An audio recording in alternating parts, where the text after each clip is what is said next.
Assalamualaikum warahmatullahi wabarakatuh. Saya Ayu Gustin, NIM 2388010, Prodi Pendidikan IPS. Video ini bertujuan untuk memenuhi nilai ujian akhir semester dengan mata kuliah perkembangan peserta didik dan dosen pengampu Ibu Romika Rahayu MPD. A. Penyalahgunaan internet di kalangan remaja. Internet merupakan seluruh jaringan komputer yang saling terhubung menggunakan standar sistem global sebagai protokol pelayanan paket untuk melayani miliaran pengguna di seluruh dunia.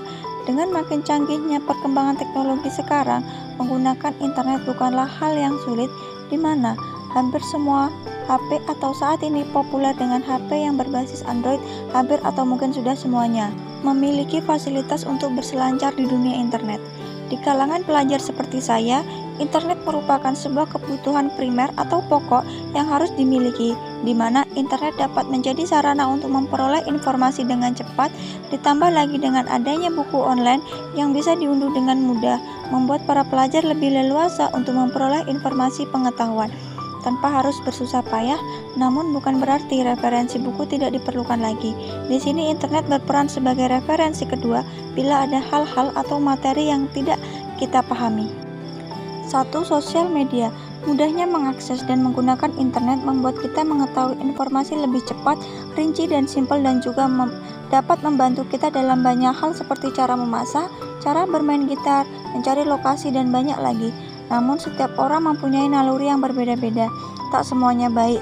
Terlebih lagi internet itu mudah dan tak terbatas, sehingga memicu rasa penasaran yang berujung pada penyalahgunaan internet untuk hal yang negatif, seperti mudahnya mengakses situs yang berbau kriminalitas seperti kekerasan, pornografi, dan lain sebagainya, yang memberikan dampak buruk bagi kita, dan tak sedikit pula orang yang menjadi korban internet itu sendiri.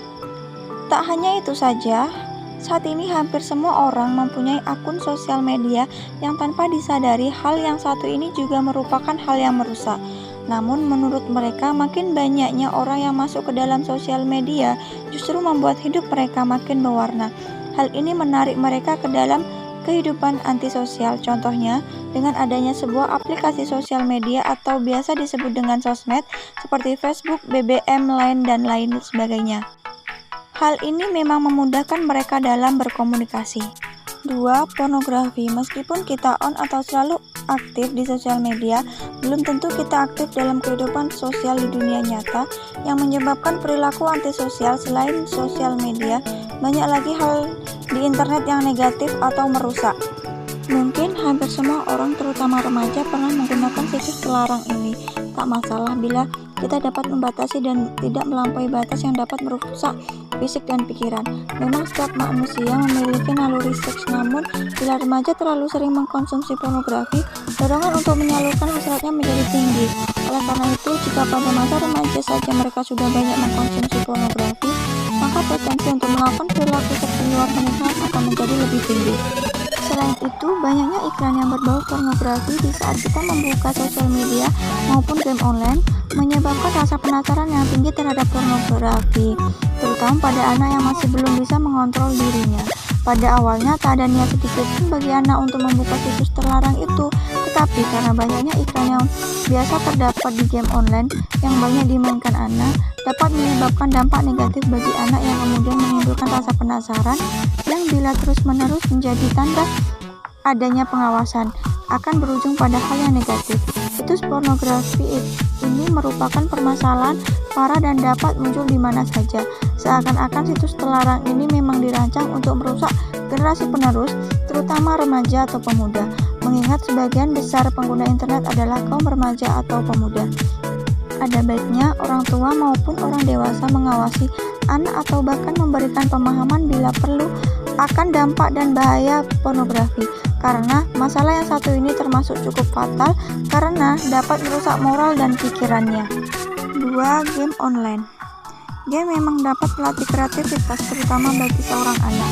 Namun bila terlalu banyak bermain game justru malah membuat pikiran menjadi buntu karena sistem kerjanya terganggu. Terlebih lagi bila game itu bergenre game online yang dapat menyebabkan kecanduan. Sebenarnya game online memberikan banyak manfaat bagi penggunanya. Ya, salah satunya yang sudah tertera di atas untuk melatih kreativitas. Namun sayangnya saat ini banyak orang yang telah menjadi pencandu berat permainan tersebut sehingga menyalahgunakannya. Game online ini yang dimainkan secara berlebihan mempunyai dampak yang sangat merugikan, sehingga perlu ketegasan dari orang tua dalam mengontrol kegemaran mereka dalam memainkan permainan ini.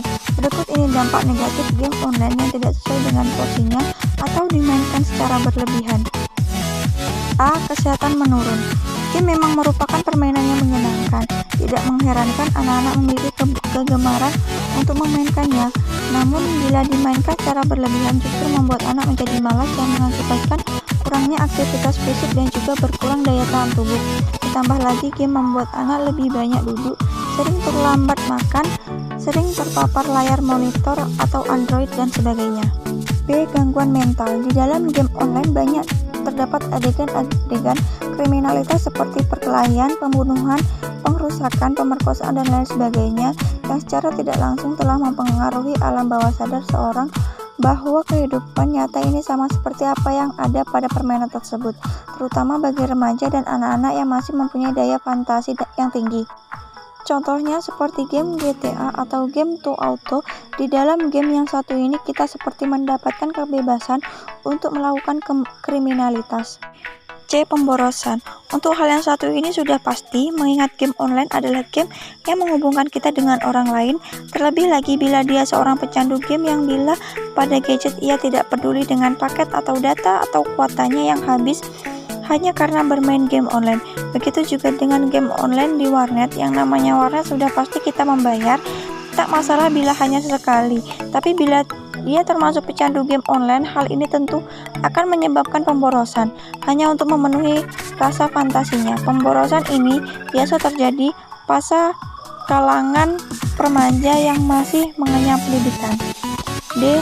Sulitnya berkonsentrasi. Hal ini biasa terjadi pada pelajar. Game online menyebabkan sulitnya mereka untuk berkonsentrasi dalam belajar. Hal ini karena pikirannya selalu ingin segera pulang bermain game bersama teman-temannya. Hal ini menyebabkan pengaruh buruk terhadap masa depan pelajar. Kecanduan game online pun memiliki tahap yang bervariasi. Kurang pengawasan dan perhatian dari keluarga membuat seorang anak lebih gampang tertidur dan menikmati game online. Bergadang dan selalu bangun kesiangan. Pernahkah Anda menjumpai atau mungkin adakah di antara kalian yang menghabiskan waktu untuk bermain game hingga larut malam? Game memang membuat kita lupa waktu, apalagi bila Anda seorang pelajar. Hal ini tentu saja akan mengakibatkan kita kurang tidur atau bahkan sampai bangun kesiangan. Mungkin hal ini yang satu ini sangat dianggap biasa untuk para gamers. Namun bila terus-menerus dilakukan pastinya akan bisa merusak kita baik secara kesehatan maupun pikiran, yang menyebabkan sakit, terbengkalainya tugas-tugas dari sekolah dan banyak lagi. 4. Cybercrime atau kejahatan melalui jaringan internet. Di Indonesia sendiri muncul beberapa kasus seperti pencurian kartu kredit, hacking beberapa situs, menyadap transmisi data orang lain seperti email, dan memanipulasi data dengan cara menyiapkan perintah yang tidak dikehendaki ke dalam program komputer. Kasus yang muncul karena kejahatan cybercrime sangat banyak dan sangat panjang bila saya uraikan satu persatu, namun saya akan memberi contoh tindakan cybercrime yang baru-baru ini terjadi. Tepatnya pada Jumat 28 April 2017 lalu, Telkomsel diserang oleh hacker, orang yang melakukan kejahatan lewat jaringan internet. Hacker meretas situs Telkomsel dengan alasan mahalnya tarif kuota data, sampai-sampai Bareskrim Mabes Polri turun tangan untuk menyelidiki kasus peretasan tersebut. Pihak Telkomsel melakukan pencarian di Google dengan kata kunci Telkomsel, namun situs resmi tersebut malah muncul dengan nama Telkomyet. Ketika dibuka dan ada halaman yang tidak biasa. Halaman Telkomsel itu didominasi warna hitam dan terdapat tulisan murahin harga kuota.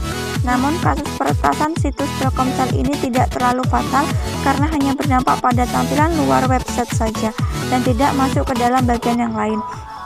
Pelaku cybercrime bisa dibilang adalah orang yang cerdas karena memiliki keahlian tinggi dalam ilmu komputer.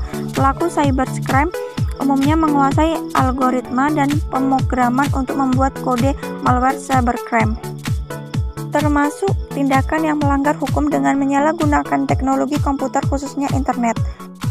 Studi kasus atau contoh nyatanya yaitu 1. Belajar daring menggunakan aplikasi Zoom atau Riau Online. Suara Batam ID, kabar adanya 30 siswa SMK di Kabupaten Bintan yang putus sekolah karena efek pandemi COVID-19 kini mulai diusut oleh Kepala Dinas Pendidikan Provinsi Kepulauan Riau atau Kepri. Dijelaskan oleh Kepala Dinas Pendidikan Kepri Muhammad Dali, 31 siswa tersebut terdiri dari 25 siswa SMA Negeri 1 Bintan dan 6 siswa SMK Negeri 1 Bintan. Mereka putus sekolah diduga karena kecanduan bermain gawai atau game daring dan memilih bekerja. Sedang ditelusuri, saya baru tahu informasi itu pagi ini, kata Dali Senin 31 Mei 2021. Meski demikian, hingga kini belum ada laporan secara resmi terkait 31 siswa putus sekolah tersebut. Koordinasi akan dilakukan antara pihak sekolah dan orang tua atau wali dari pelajar tersebut terkait alasan mereka berhenti sekolah. Meski tidak mudah, setidaknya ia berusaha agar mereka mau kembali bersekolah. Bersekolah dari rumah atau pembelajaran jarak jauh atau PJJ kini jadi momok sendiri bagi berbagai kalangan. Tidak hanya para orang tua yang kesulitan mengajari anak, tapi juga guru yang kelabakan lantaran siswa mulai malas kembali ke sekolah. Belum lagi kondisi ekonomi terpuruk imbas pandemi ini, sehingga ada sebagian siswa yang lebih memilih bekerja atau menopang perekonomian keluarga dibanding bersekolah. Kabar menyedihkan ini jadi sorotan banyak pihak, salah satunya pemerhati anak Provinsi Kepri, Muhammad Faizal, yang menyebut semua pihak wajib memastikan anak-anak mendapatkan pendidikan. Ia lantas mengutip Undang-Undang Perlindungan Anak yang mewajibkan pemerintah dan masyarakat memastikan anak-anak mengikuti wajib belajar 12 tahun. Namun, jika salah satu alasan karena kecanduan bermain gawai, harus ada upaya asesmen terhadap 31 siswa tersebut supaya dipulihkan secara psikologis. Contoh yang kedua yaitu remaja yang kecanduan pornografi.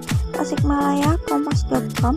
Kecanduan pornografi adalah masalah yang serius, tak cuma pada orang dewasa. Masalah kecanduan pornografi juga bisa mengancam anak-anak. Tidak sedikit kasus asusila dan kekerasan seksual yang terjadi berawal dari menonton adegan pornografi. Hal ini yang terjadi dengan seorang siswi sekolah menengah pertama di Tasikmalaya, Jawa Barat. Remaja putri tersebut diamankan polisi karena diduga sebagai sosok yang memerankan adegan asusila dalam sebuah video. Setelah diperiksa, siswi tersebut mengaku ketagihan seks dan sering berhubungan badan. Bahkan dalam sepekan dia bisa berhubungan dengan 5 orang laki-laki berbeda. Ketua Komisi Perlindungan Anak Indonesia Daerah KPAID Kabupaten Tasikmalaya atau Rinanto mengatakan salah satu penyebab masalah tersebut karena remaja itu sering menonton adegan pornografi. Ini sangat miris sekali, dan video ini menjadi presiden buruk yang terjadi dalam pergaulan di kalangan usia anak-anak selama ini. Sesuai keterangan pelaku perempuan akibat sering menonton film porno, mengaku ketagihan seks, ujar Abtu kepada Kompas.com Sabtu 29 Mei 2021. Kurang pengawasan orang tua tanda kecanduan pornografi. Kompas Health pada September 2020 pernah mengulas 11 ciri anak kecanduan pornografi. Ciri-ciri anak kecanduan pornografi berikut ini. 1. Sering tampak gugup apabila ada yang mengajaknya berkomunikasi. 2. Malas, enggan belajar, tidak bergaul. 3. Enggan lepas dari gawainya atau gadget. 4. Senang menyendiri terutama di kamarnya. 5. Tidak punya gairah beraktivitas. 6. Melupakan kebiasaan baiknya. 7. Cemas rahasianya terbongkar. Sekian dan terima kasih. Wassalamualaikum warahmatullahi wabarakatuh.